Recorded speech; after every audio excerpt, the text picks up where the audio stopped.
Welcome back to Performance Unlimited Radio. I'm your host. My name is Sean Irwin. Today I'm accompanied by my co-host, Alec Davison. Alec, how you doing today, brother? Doing pretty great, Sean. How are you? I'm doing well, man. Thanks for asking. Today we are also joined by a special guest, Corey Thompson, recently drafted into the NFL. How you doing today, Corey? What's good, man? How you doing? Doing well, man. Appreciate you having me. So, Corey, tell us a little bit about the process of getting drafted in the NFL, man. I'm sure it's fucking crazy, but... It's a long process, dude. It starts in January, really in December. December, the end of the season approaches. You have to start thinking about what you're gonna do, after the season. So, you gotta get prepared for the next level. And before the last game of your season, a bowl game if your team is lucky enough to get that. Guys just start thinking about, okay, what's step one? I got to find me an agent. Step two, where am I going to train at? And in just those two right there, that's pretty stressful, man. It's like picking an agent and picking a place to train at. It's kind of like doing recruiting all over again. You have to go with, whoever's going to put you in the best situation.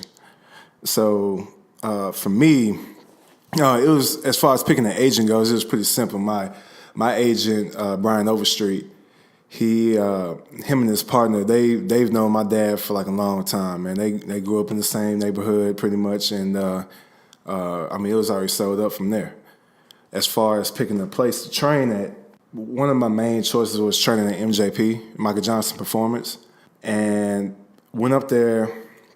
My mother lives in the area, up there in Frisco, McKinney area, North Dallas. So I was able to, drive to and from workouts every day. And so the first week of the MJP training experience, I got to meet a lot of guys. It was a really nice facility, man. It had everything you needed. And, got to train with some of the guys, got to, see what the program was about, and it was pretty good, man. I liked it a lot up there. And, I trained with a lot of top tier guys like Shaquem Griffin. I trained with a couple of my LSU teammates, but I found another spot that was in Fort Worth called APEC. And, choosing between the two, I just felt like, APEC was the better move for me.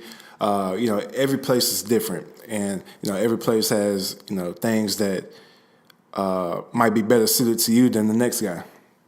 So APEC was my spot, man. They took care of us, man. They fed us right. They had a great workout program. They taught us, a lot of good things. And from there, man, we just train until it's time for the combine. And if you don't get a combine invite, then you go to pro day. So you recently got drafted by the Buffalo Bills. Go ahead and tell us a little bit about that and how that went. Well, not exactly drafted, but I signed with the Buffalo Bills as a free agent rookie. So what happened was Buffalo invited me to come up to their facility for a visit. So I flew up there. When I got into the city, we ate dinner the first night. It was Monday? So it was Monday evening. They picked me up from the airport, took me to the hotel. Nice hotel room, man. I dropped all my stuff, changed my clothes, and got ready to go eat dinner at the steakhouse. And once we got there, I got to meet all the coaches on the defensive side, and I gave them the full dosage of me. And just billionaire owners. Oh, no, not yet. But, no, on this Monday night, I ate with the D coordinator, the D-line coaches, and obviously my position coach, the linebackers coach. And so naturally, I ordered the biggest steak on the menu I could. Did that, man. I couldn't even finish it, surprisingly. I was one of the few meals I haven't been able to finish. But no, it was a good night, man. I gave them the full dose of me, man. Let them know who I was. Gave my full personality. It was a good night, man. So I think I impressed them. As far as the next day, you wake up early, go to the facility. We stayed downtown Buffalo, and we had to drive over to the stadium. It was about 20 minutes away. And what we did there was we ate breakfast, and that was like really cool how they had the breakfast set up too in the cafeteria. So you walk in the main building, in the main lobby, go through the building. You go up the stairs, and there's this huge cafeteria. It's nice, and they have all the foods you can want, man. Like anything you need, any nutritional need. They make like shakes, veggie shakes, and give you supplements, and I mean you can get, huh? Do they have vegan? They have vegan options. Even vegan, for all you vegan lovers out there. No, I thought about trying to go vegan at one point too during the training process, but yeah, I couldn't do it. But now, so they have everything you need up there, man. So all the guys who traveled with who came up for the visit on the same weekend, it was about 6 of us maybe, and we sat and ate at the breakfast table, just eating, talking, getting to know each other, getting to know the player personnel, staff, and all we were doing was we were waiting, and one by one, on the other side of these curtains, there was the head coach, there was the owner, the president, the GM, and a few other guys that were just, the head people of the building, like the head people in charge. So I went back there, did the same thing I did last night, gave them the full dose of me. And now I got, it was surprising because they asked me a lot of questions that weren't even about me. So, they got to know me a lot more, got to see who I was. Made sure I smiled most of the time, as much as I could. Yeah, that's a big thing, man. They a lot of employers just in like corporate America, man, they hire people in the hiring process just to see like how many times you smile. Like it's crazy. Just a smile can take you a long way. But not to be off topic. That's on top. Yeah, that was pretty good, man. I got to talk to them, got to feel them out too as well, and I think I impressed them. How many teams did you court? Like, how many teams were in the process? Just Buffalo Bills? Just the Buffalo Bills. So that's the one. That's it. There you go. Yep. That's pretty dope. Well, congratulations on everything, man. It's incredible. It is, man. It's the fact that I was even able to get here, man. It was a long process. I've known this cat since I was 8 years old. 8 years old. We started playing pee-wee football when we were 8. What grade was that, like 4th grade? Like, yeah, it was. Like 4th grade. I started in 3rd grade. Oh, you started a year before me That was a then. different league. Okay. But, yeah, he said he played for the Raiders. I played for the Broncos. I've known him since 8 years old. But, yeah, dude, this dude, he's been through a lot. You tore your ACL in college. That was the first injury. Right? And then you broke your leg. Man, How'd you break your leg? Look, man. The first injury was the torn ACL. That was the first one. Well, that was the only one, but that was the first injury. And so we were playing Texas A&M actually. Hey, Johnny Manziel, Mike Evans. And so it was in the second quarter, middle of the second quarter. We were up by a little bit, I believe, and then this one drive they were driving down the field. So they ended up making it to the red zone. So now here's the next play. I'm at safety. I backpedal, or no, I come down into my zone, and so I'm sitting there, and it's a passing play. And not LSU, A&M, they have like no options. Johnny can't throw it anywhere. We got it sold up, man. It's covered everything. So he takes out for scrambles, right? So he comes my way. Johnny comes my way. He's running up the hashes. He's following a receiver that just happened to be coming across the middle in an underneath route. He saw him take out scrambling, so Johnny follows behind the receiver. Now the receiver turns up to block me. I give him the good old same foot, same shoulder technique. It hit him, knocked him out. So he ends up falling on my leg, and Johnny runs up behind him, and they both fall on my leg. But what's crazy is I got up just fine. Like I didn't feel anything. It felt normal. I didn't feel anything. That's interesting. So now they're in the end zone. Well, not the end zone. No, we didn't let them get in the end zone. I'm sorry. Did you stay in the game? Hold on. Let me tell the story. Watch this. So they made it to like the goal line pretty much. So they got 5 yards to go. What happened, we stopped them for 4 plays straight. They did not get in. Like, we shut it down, man. So we all, we're excited. We're celebrating. We stopped them on 4th down in the end zone. Yeah. So I'm running off the field. One of my tight ends, he was coming on the field. Everybody was happy. The whole team was happy, man. We jumped up, did a body pump. When I landed, done. Like, as soon as it landed, bro, my knee buckled and it gave out on me. Well, I made it give out because I just dropped. I felt it buckle and I just dropped. That was it. And so it hurt, but it wasn't just excruciating. Like, I see most ACL tears, they look horrible. Like, the guys are in pain, but it was like a quick pain and that was it. And the trainer saw it immediately. They got me out the field, and I tried to get back in the game, tried to see how it was, but I kept having a sharp pain in my knee, so I just couldn't do it. Did you go to Andrews for your surgery? No, I actually got it done with the LSU team doctor. Look, there's 2 options to fix an ACL. You can either do hamstring graft, which is, they grab the hamstring tendon and they use the hamstring tendon to replace your ACL, or they do patella tendon. And which is they use the patella tendon obviously to repair the broken ACL.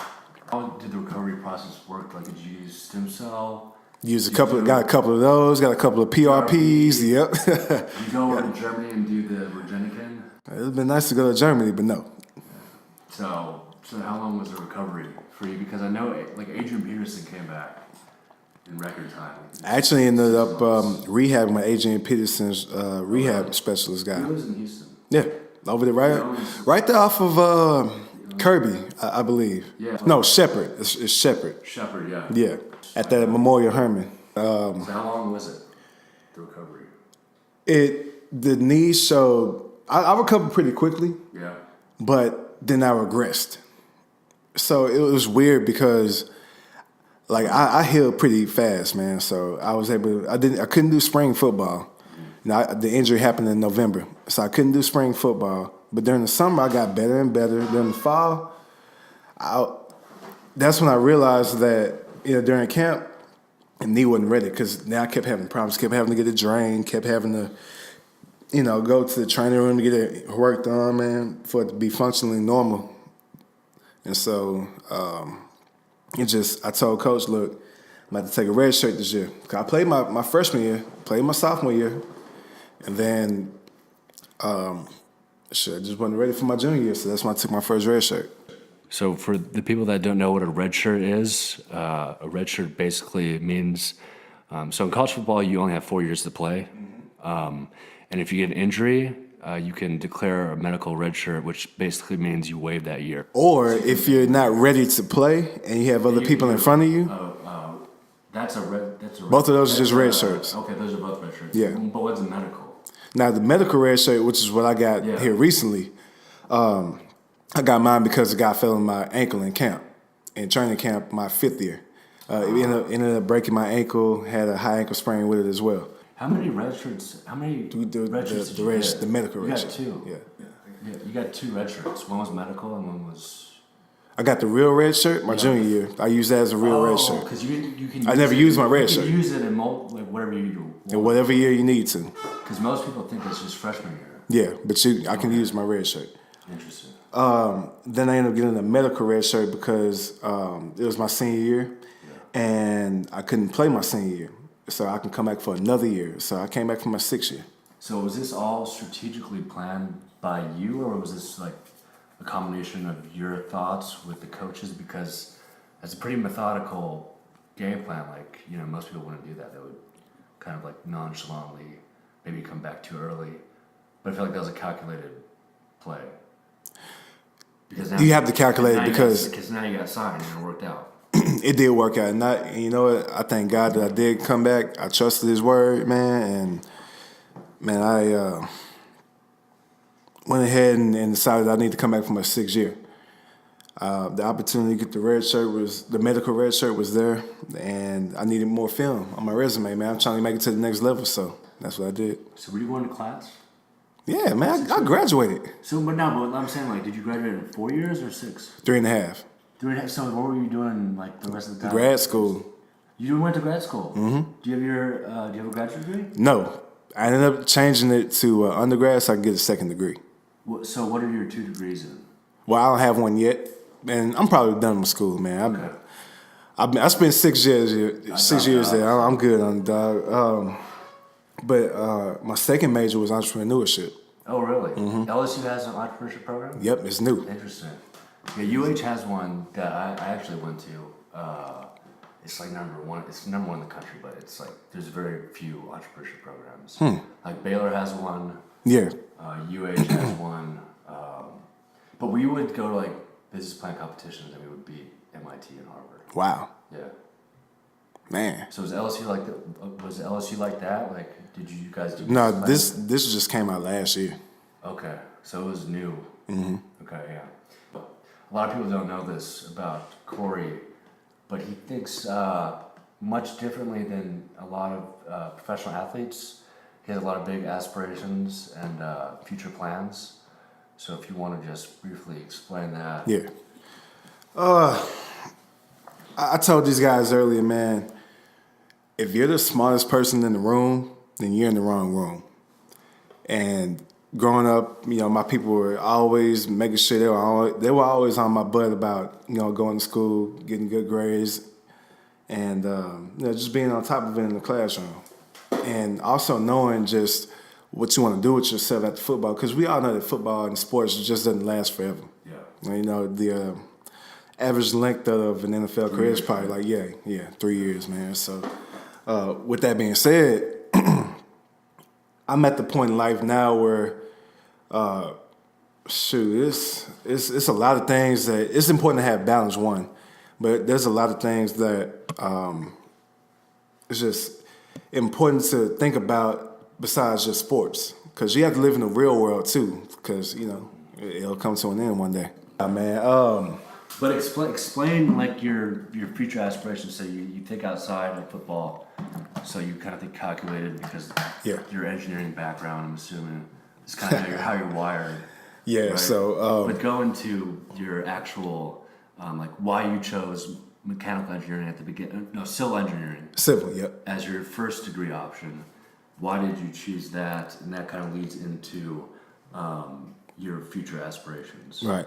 So when I first got to school, I wanted to be a civil engineer. I wanted to graduate in that. And what led you to want to become a civil engineer?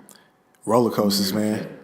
Roller coasters, dude. Like me and my friends would always get together at somebody's house, and we'll just play computer games. Roller Coaster Tycoon, Zoo Tycoon, just all of those tycoon games that that actually educate you about running and owning a business, whether if you actually think those games work or not.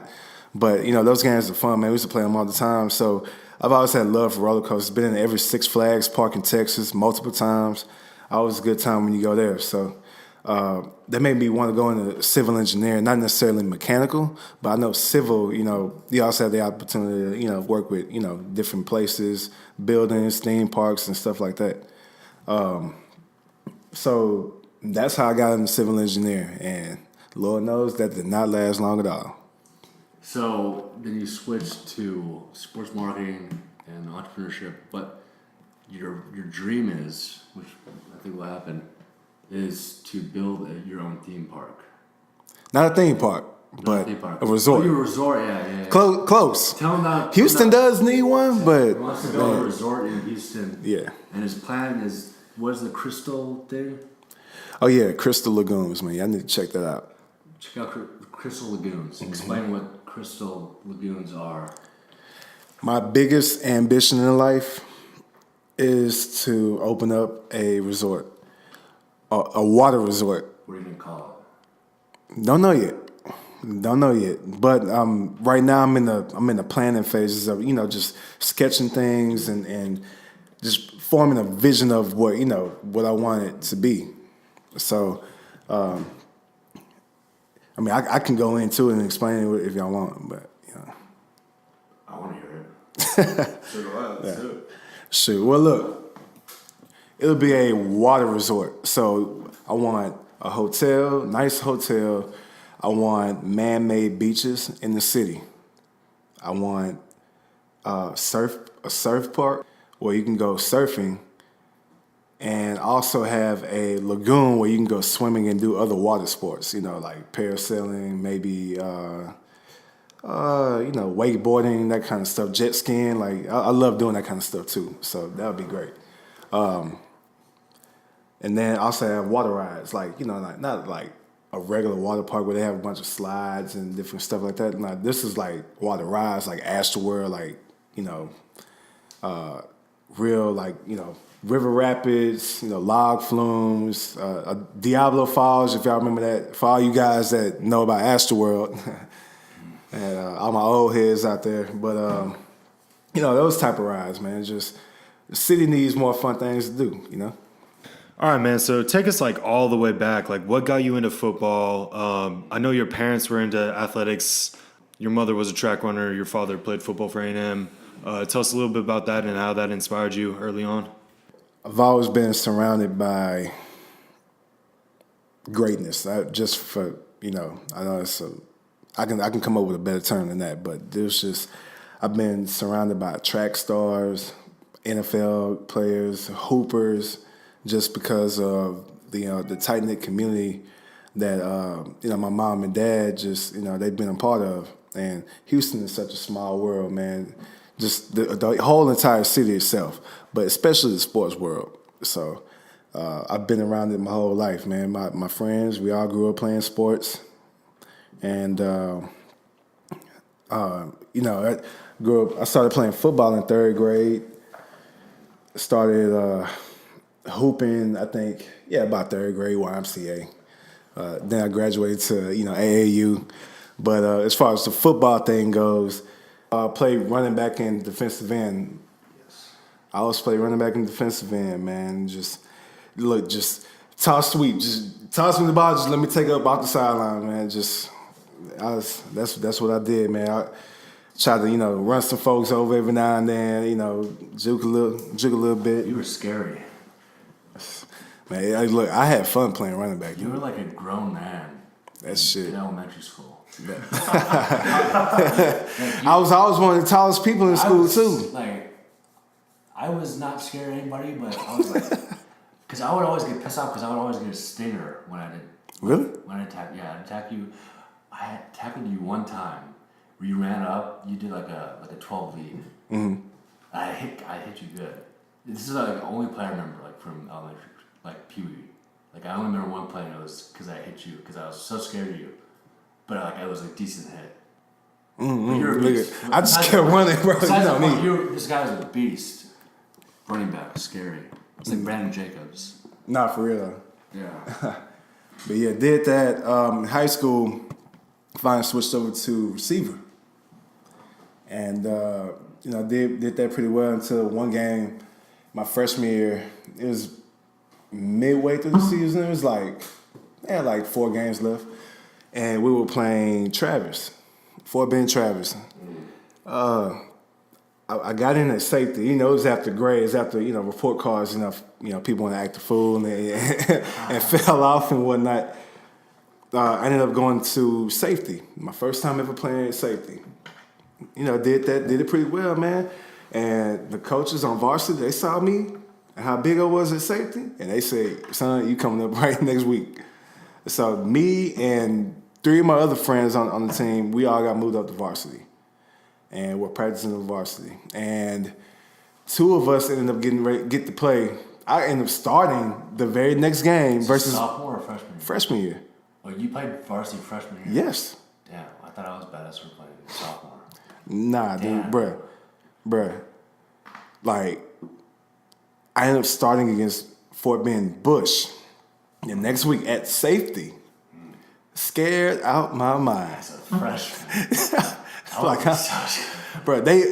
Their O-line was huge. Yeah. It was ridiculous, man. And only me and one of the other freshmen got to play. So, Corey, you've played a lot of various positions, and now you're playing linebacker, of course. From my understanding, for lack of a better term, you're relatively undersized a little bit for playing linebacker. Can you explain some of the adversities that you come across and how you kind of overcome them? Well, in this day and age, the size I'm at is actually becoming quite normal. They're looking for bigger defensive backs, basically hybrids. They're looking for guys who are tweeners, and they want to put them in at linebacker. So now I'm not even considered really an undersized linebacker. I mean, I'm 225. I can gain a few more pounds. 230. 230 is when I begin to feel a little bit too bulky, start to be a little bit slow. So I'd say about 227, 228. That's a good weight for me. And as long as I'm able to run and cover and do whatever I need to do to make a play, then I'm good. So do you feel like some of your speed and athleticism being a little bit lighter is beneficial for that position? Yeah, very much so, man. And it's not just about the athletic ability, but also the technique, man. Just knowing how to place your hands on a body and shed it off and get the blockers off of you, man. Because I got big 350-pound men trying to maul me. So there's a lot of technique in the keeping people off of you and using your hands. So. And scheme also helps with that as well. Keeping those guys off of me would help out a whole ton. And so, at the end of the day, man, you have a responsibility, you have a job every down, and all you need to do is your job and trust that everybody else is going to do theirs. And that's how you have a successful defense. Just everybody does their job, and you'll live. So is there any other kind of adversities or anything that you face or have faced playing other positions as well? I would say at safety, there's a lot of running. There's a lot of running. You see a lot of quick, fast receivers that they're lightning quick, man. They can get you at times too. Funny story. We had a walk-on at LSU. It was a receiver. Called him Snowflake, man. His name is Chris Laborde. He runs the cleanest routes I've ever seen, man. He got everybody. On the scout team, he got everybody that played, bro. So scout team, the quarterback, he can throw the ball whenever he wants. And so you got to cover him for 10 seconds, man. It's like he'll fake you out smooth, and then he'll catch the ball on you, hands like glue. So I think he did a great job of preparing us to play against the Julio Joneses of the world, and the Mike Evans, and then you got your fast guys. I remember South Carolina had Ace Sanders, one of the quickest receivers I've ever seen, man. He had some highlights on ESPN. A lot of the slot guys that you see in the SEC, and not even just the SEC, but around the country, man. So, you saw a lot of adversity in different positions, like linebacker. For me, the adversity was dealing with all the pounding. I don't have to run as much, but now I have to pound more. And, luckily I was able to do it. I took care of my body. I invested in my body and just made sure I understood my responsibilities and utilized my techniques. Since we're on the topic of adversity, why don't you tell us a little bit about balancing, life with training, with school, all those various things, as well as business ideas and things of that nature. Just kind of give us a rundown of some strategies you use to help balance all these things. Yeah, man. First and foremost, it's very important to have balance in your life, man, no matter what you're doing. So you got to have some downtime away from work or, whatever your occupation is. It's important. I made sure I tried to have as much fun in college as I could. And so, being able to go from football to school, it's pretty tough, man. Especially when I started off in engineering. Dude, I like to sleep. So after practice, man, I'm dead. It's so hard to learn, subjects like calculus and those subjects that just move fast. And there's so many different concepts that are kind of hard to understand sometimes. And you just gotta, try to soak in as much as you can. But I'll say this, man. I'm glad all I have to worry about is football now. But I made sure I did what I was supposed to do at LSU. Because people that aren't student athletes, people that are just students at the school, man, they have to work. Yeah. If they're not lucky enough to be able to just go through school and have scholarships or their parents pay for it, you got to work, man. You got loans to pay off, man. That's tough. You spend time doing that as well. But as far as being a student athlete, it's a different type of tie. It's actually worse.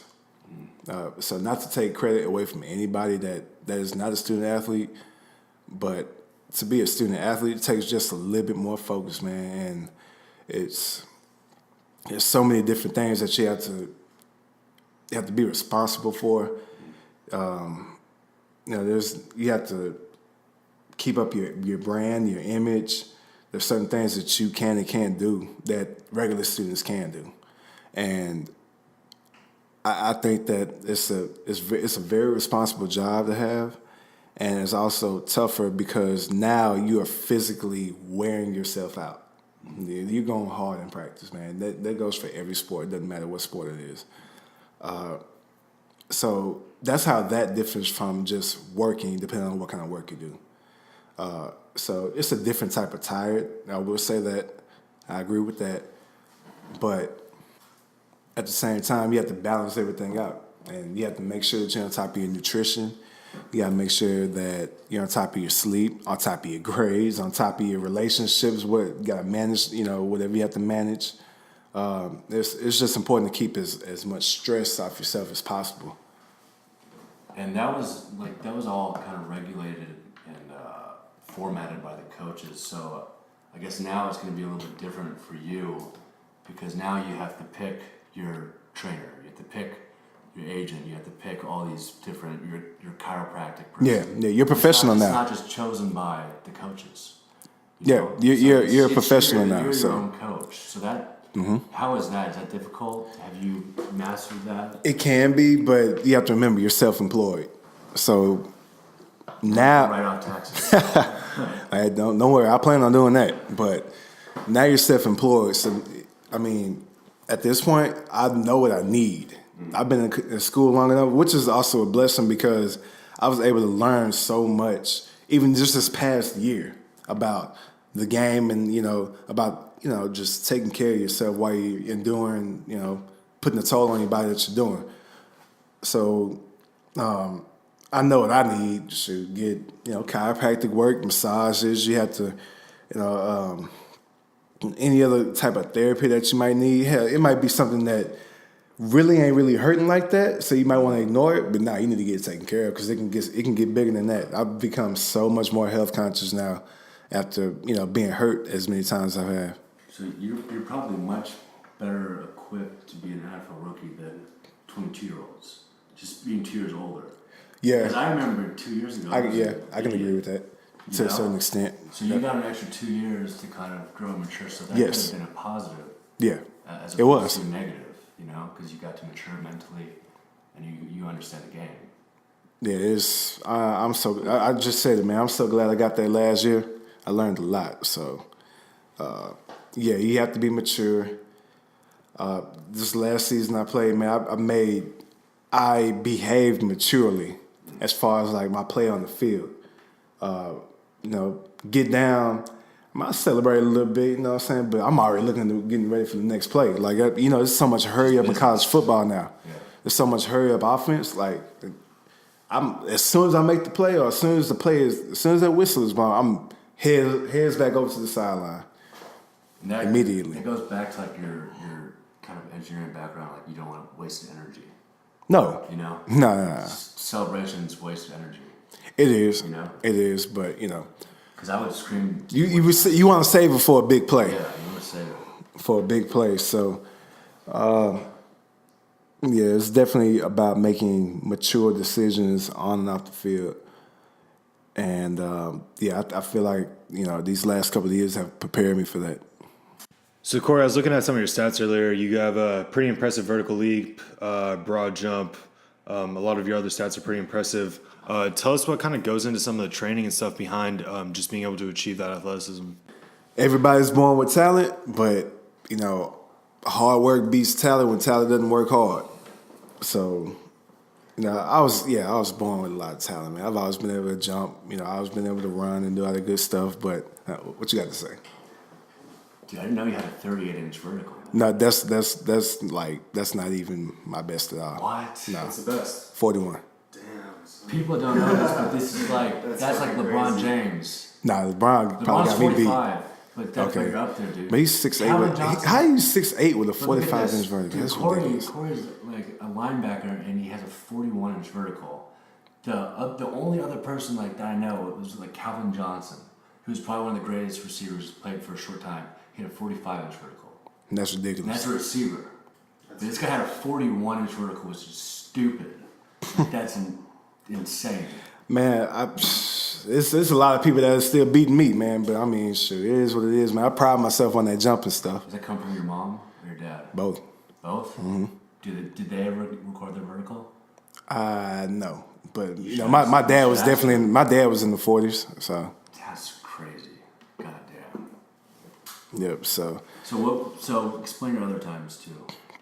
I ended up running a 4.62. I'm not a get out type of guy, man. My first 10 yards suck. It's running is a skill. It's a true skill, especially the acceleration phase, and that's how you win the race.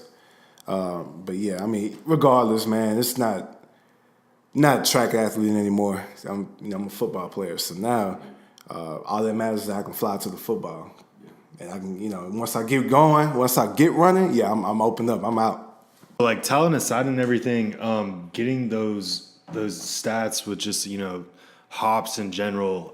Is there are you still doing a lot of like sports specific style training just geared towards that, or is it pretty just broad spectrum? Well, now I don't have to test for another combine event ever again. So now everything is sports specific, position specific. Doing the weight training, the Olympic lifts. I'm doing the explosive jumps, the runs, all the footwork drills and everything. Now we're really into the game. Now I got to be prepared for camp coming up soon, like next Thursday. So I want to ask you this because when I played football, I got super nervous before games. I would throw up, right? You tripping? What I ask you is, how did you mentally prepare yourself for football, and were you more of the emotional guy, or were you just always calm? Calm, cool, calm, and collected, baby. Hey, now I'd be nervous as shit. So how do you deal with that? Just, but here's why though. If I'm not nervous, I'm not ready. Yeah, that fight or flight response. Yeah, that fight or flight response, man, or freeze. Never freeze though. Never freeze. Never freeze. You told me about that one. Yeah. But now I'm nervous. But once you get that first hit in, now you're good. Now you're good. And usually for me, because I was playing safety, I just come in and clean it up a little bit. Get my name on the boards. Once I get my name on the boards, man, I'm good. Now I'm good to go. The cool guy on the field, I'm talking a little friendly shit to the opponent a little bit. Now, if I know you if I know you from the streets, oh yeah, I'm talking mad shit to you, like it's going down on the field. But other than that, I usually just don't say anything. Or I'll just be cool. Now, if somebody gets on my nerves, or if they come at me sideways, then I gotta talk shit for real. It's mad shit. How do you talk shit? Explain your technique. Are you more of a loud person? You use the volume, or are you like a Sherman, where you fuck people up with your intelligence? Hey, bro, you know what? No, all right. There's two different things. One, I'm talking shit on the field, I'm mad because you come at me sideways, you did some crazy shit. It's just, I don't even know, man. I just say whatever comes to mind. It's hostile. It's just hostile, bro. I'm gonna fuck you up on some type shit. You know what I'm saying? I don't really. I don't think I've called anybody a bitch on the field, but a couple hoes, couple shits, FUs. You're all business though, usually. Yeah, I mean, I told you I'm cool, bro. But the other point I was going to say. So, if I come across a player that there's a lot of hype surrounding them, or they have a lot of eyes on them, and they play opposite side of the ball for me, then I'm gonna find something I don't like about that player, or whoever your best player is. If there's a certain guy that's very productive and they're high on him, I I don't like that. I just don't like it. Yeah, like. So what I do is I game plan it. I just look at, okay, what does he do well? What does he not do good? What are his tendencies? Why they're so high on this guy? And all the while I'm trying to dissect this guy, like my envy just goes up. I'm like, bruh, I'm not fucking with you. Like, all right, when I see you on the field, and not just you, but the rest of you guys too. Whoever, receivers, tight ends, running backs, fullback, whatever. If it's something, I'm gonna find something I don't like about you, and I'm gonna use it to my advantage. So you think that helps as opposed to hurt you because I'm not out to hurt people, but Yeah. I'm out to make. But do you think Here's all right. if you get I'm sorry. angry, you know what I'm saying? Check this out. Yeah. I am out to hurt people, but I'm not out to injure people. There's a difference. Yeah. I want you to feel me. I'm not a dirty player. So with your past injuries and everything, are you doing things specific to work on those areas to make sure that you don't fuck up anything again? I will say that anything that I feel, I have to make sure that I analyze my strengths and my weaknesses. So if I'm weak somewhere, that needs to be the emphasis. If I'm hurting somewhere, we need to figure out what the problem is, and then. Can you give me kind of something like your protocol, like what you do, like massage work? Do you do any cryotherapy, anything like that? Get that neck, that back, everything cracked, man. Just get it cracked up by the chiropractor. Get massaged up, man, during the season about twice a week. Get you an IV with some fluids in it. Get cryotherapy, hyperbaric chamber. There's all kind of things you can do, man. There's so many tools to use to help fix little small issues like little scar tissue in the muscles or whatever might be inhibiting you in any way. Get it fixed, as much as possible until the problem goes away, so you can be ready to go for the next game. Yeah, because people gotta understand that these are the top 0.0001% of athletes in the world. So the reason why they do all this shit is because 1% better makes a huge difference. It can mean a few $1 million left on the table, right? Because you're literally playing with the best in the world. So when the competition is so great, you need to get the edge at every chance. And now you're your own player, so you have to use that's all investment on you. I think a lot of people know about the LeBron James deal that happened earlier, like a couple weeks ago. They were talking about how much he spends on his body. Man, this dude invests over $1 million is what I'm hearing. Jesus. Yeah, He's a freak. He invests so much money back into himself, and yeah, obviously that's a tax write-off. So your body is your business in this game. So LeBron, man, I have a sports doctor in Baton Rouge. He was taking care of me the entire last season. It's important to get back into yourself, man, because the longer you go in this game, the more banged up you feel, just for lack of better terms, man. But it's the truth, So it's really imperative that you take care of yourself. How crucial do you think it is for optimizing nutrition and stuff for an NFL athlete? What are some tactics you use for that? Recovery, getting ready for a game, whatever it may be. Yeah, the nutrition part is probably the most important thing. Nutrition and getting rest. Nutrition, I actually plan on taking a blood test this summer. And what it's going to do is going to, determine what vitamins, nutrients that my body needs or that my body doesn't have enough of, and versus, the stuff that I don't need. And so what it does is it dissects what foods you can and can't put in your body. And the diet itself is kind of, it makes big differences. And I've seen it firsthand. And so that's important as far as nutrition goes. Make sure you're eating the right way. Make sure you follow your regimen. Stay away from the sugar.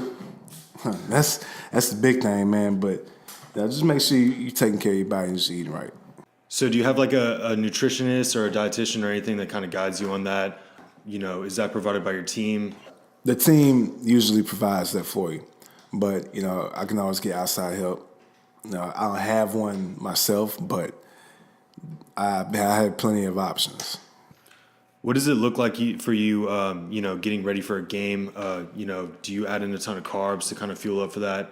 Give me Yeah. some of that. Yeah, carbs, good fats, protein, a lot of water. Get you some Gatorade. Maybe you have a little bit of sugar before the game, and we got salt pills, potassium pills. Make sure you're eating fruit. Just make sure you have a balanced diet. Do you ever have pickle juice? Hell no, that shit nasty as I used to hell. fucking do that. I used No. to always, Pickle juice is horrible. I don't like pickles. Jar of pickle juice. There's no way I could drink that. Hydration, bro. I couldn't even drink coconut water. That shit helps. Coconut water? Like, have y'all ever had coconut I've water? never tried that. It's nasty. It's weird. I don't know. A lot of people might disagree, but I don't like coconut at all. Like the flavor, that ain't me.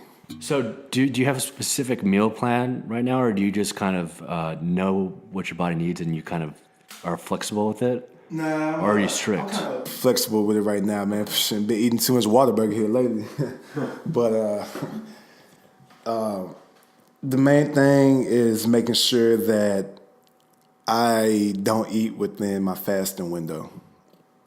What I do is I eat for 12 hours and I don't eat at all for 12 hours. That's one of the best ways to control your blood sugar, which controls your insulin levels, which control the amount of glucose that you store in your cells. Glucose is sugar. It turns to fat. And doing that fast, just 12 hours, so stop eating at 8 o'clock and don't eat again until 8 in the morning, shouldn't be that hard. It might take some getting used to if you're used to eating late hours, but you can do it. And what it does is it helps you lose fat. And so that's one of the biggest changes I made during this process. You can have whatever you want during the day. Just make sure it's not, trash. Make sure you stay away from the fries and refined sugars and the processed foods, and just pay attention to what you're putting in your body. So a lot of people consider that like intermittent fasting. Is that a tactic that's used by a lot of football players, do you think? A lot of athletes in general. Interesting. I didn't know that about football players. You can have as much as you want during the day because we burn so many calories. I do intermittent fasting, but I didn't know it was big. I found about it after football because no one's telling me this shit. Man, hey, you're the fitness guru, man. You should know this. Well, after football, Yeah. I was just like, I don't know if it's You were weird just because thugging it during your career. I mean, if you're an athlete and you play in school, you're kind of just like a soldier. You just do what you're told. So I never really. See, I've never been that do what you're told type of person. I want to know why. It's interesting because I was now I'm very inquisitive, but then it's just like soldier. Yeah. So you have the two. You gotta mix them both. Yeah, you gotta mix them both. I think. Yeah. Especially with And I've always been like the that. NFL now, you have to because you don't have someone telling you what to do. And it's the dynamic is probably different. I don't know because coaches can't really they can't force you to be anywhere because you're making millions. Well, the top guys, right? Yeah. Can you explain the salary for a freshman or a rookie? It's not as glamorous as people think. It's all variable, man. Just you never know what you might get because some people get more than others. But in my position, I don't get that much. And just because you play on a football roster doesn't mean you're making bank. A lot of guys, most of the guys actually aren't making as much as you think. They're not making millions. A lot of guys making none of that, making league minimum. Thank God, league minimum is only $500,000. But it's. Even with that, everybody gets taxed. They tax the hell out of NFL players. That's why that's why people don't even understand, man. They give you these big contracts. You need the big contracts, man, for all that hard work that you put in. And that's one thing. People don't even understand how hard that is and all the years and dedication that it took to, get to that point. But you need as much money as you can because Uncle Sam is going to tax the hell out of that shit. So are you technically an employee of the company? Yeah, you are a worker. So if you're making that much money, your tax is probably 40%. So yeah, basically take what everyone's making and split it in half. Exactly. But there's ways around that. There are ways around it, and that's what I'm learning right now. QuickBooks Self-Employed didn't sponsor us. You should download it, create a company, and write everything off. Yeah, write it all off, man. You get taxed so much, man. So you don't really have nearly as much money as everybody thinks you have. Like you see all these $1 million contracts, they only getting like half of it, a little bit over half of it, and then now, yeah, some of it's still decent money, but you should be able to get most of what you work for. So do any of these teams or, companies, for lack of a better term, regulate at all what you do outside of football in terms of business ventures and things of that nature, investments, asset allocations? They can if it interferes with the operations of what's going on in the building. Like, for example, there's certain things that I won't be able to, when I sign a contract, there's certain things that I can't do. Like, I might not be able to go surfboarding or skating or surfing, motorcycles, four-wheelers. You never know what might be in your contract. So, because that could void your contract if you get hurt on a motorcycle. Yeah. It's in your contract. They can really like that you're not, yeah, because it's a risk. It's a risk to your body. And, your body is how you make your money. And it's a company. The NFL teams are making billions. So it's a business. It ain't all fun and games, man. It's not what you see on Sundays. It's only a fraction of it. That's the fun part. Yeah. It's a real business. It's a big business, man. The NFL. So do you know what your weekly schedule is going to look like? Like, do you have an idea of how this new world is going to be, as far as just being straight up business, like cutthroat? Because the league average is 3 years. So if you want to tell us, like, what do you think your schedule's going to be like, if you have an idea? Well, I know at LSU, our practice schedule was actually NFL schedule. Everybody, NFL is easier because you get 2 days off, depending on, how cool your coach is, I guess. But college, you only get like 1 day off, you only get Sunday off. The NFL, you get 2 days off, and then the first day back, it's a, quick, easy practice. Some teams don't even use pads during the season. That's what I was about to ask. It's nice. Nice. Everybody who I've talked to in the NFL, they went to the NFL from college, they said it's lovely. As far as like versus what college was. College might go full pads every day. Because now all the research is coming out behind CTE and brain damage, and kind of like you need to preserve your body, and like bruising it up during practice. We in high school we started not doing pads our senior year, and I think that was pretty new, and that was like, how long ago was that? Actually, yeah, in high school it was. That was new, because even 6 years ago, we're old. But even back then, people didn't really think about concussions. In practice, we started going half shell. Then sometimes we'll go t-shirt and shorts the day before the game. So, it was nice to be able to do that. And, the NFL, as far as the schedule goes, as far as the practice schedule goes, is very similar to high school. Mm-hmm. So, like, you practice Monday, Tuesday is a heavy day. Wednesday is it's heavy as well, but not as bad. NFL, taking 1 day forward, you get Monday and Tuesday off. Wednesday is the Monday practice. Thursday is the heavy Tuesday practice without the pads.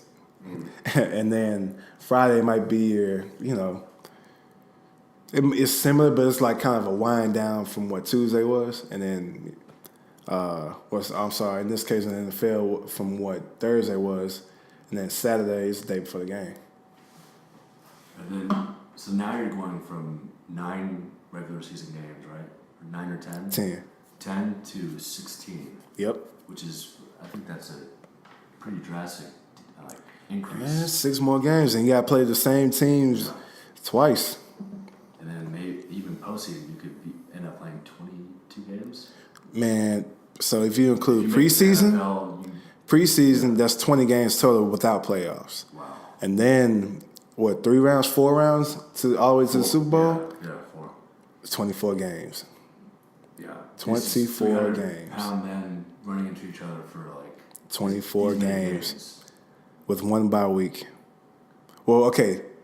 Yeah, one bye week if you're a wild card team. So Corey, with like all these contracts coming in with all these players and all that kind of stuff, do y'all get approached a lot by like financial advisors, people that want to make sure your money goes into the right places? Yep. People are gonna throw themselves at you, and that includes everybody. Just people you didn't even know. Just people just gonna throw themselves at you and offer things, and they see you as a cash cow basically. And you have to be smart, man, because a lot of people in this world, a lot of people don't have your best interests in mind. All they see is the opportunity for them to get ahead, and they honestly and truly don't care about you. So if you have good, genuine people in your circle, it's a blessing to have that. And just make sure that you steer clear and filter out all the wrong people in your life. What are some ways you go about weeding out the snakes? Well, the biggest thing I can say is if you didn't really talk to me like that before this point, then I mean, shit, what you want to holler at me now for? Corey, you and I both grew up in Missouri City, Texas. That's Southwest Houston for anybody that doesn't know. We kind of have like our own like subculture kind of thing going. What's some of like the things you took from growing up in that area and some of the influence that you had?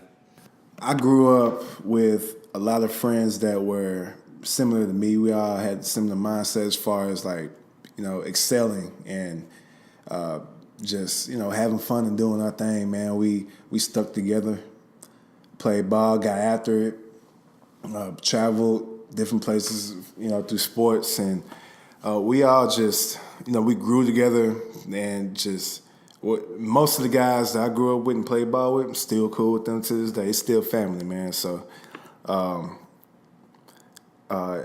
think that we had a cohesive unit, and not just people like who I initially started with, but like the circle kept getting bigger and bigger. And so, it took it all the way up through middle school, high school,